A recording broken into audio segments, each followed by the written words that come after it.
Because of a boom in industry and a surge in mass production, we start to see what's called a consumer revolution. People are buying more goods because of a flood of affordable products. Products are made more cheaply and people can afford to buy more of them. Advertising used magazines, newspaper, and research to appeal to customers.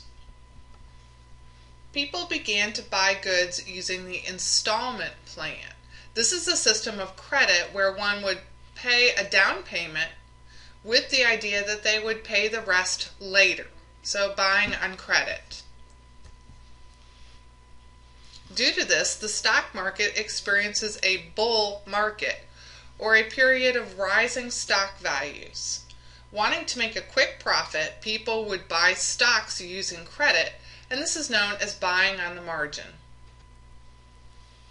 The problem with this method was that if you could not pay for the rest of the product or the stock, both you and the seller would lose.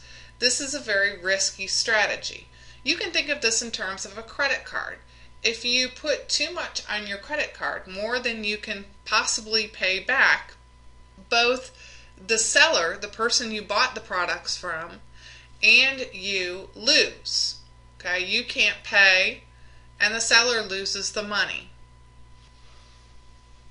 As more people flock to the cities to work in industry, we see the cities become more crowded and as a result taller. We see more skyscrapers. Steel, of course, allows these skyscrapers to be built.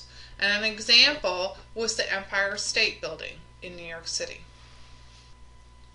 With the influx of people, we see mass transportation. We've got to figure out a way to move people around the city to and from their jobs. So mass transportation helps the suburbs to grow as well, because people no longer have to live where they work. They can live outside the city and work in the city. So although the suburbs are growing and industry is booming, farmers remain in debt through the 1920s. Life is still continues to be hard for farmers. That's it for this first presentation on the Roaring Twenties. We'll talk more about culture in the 20s in the next set of videos.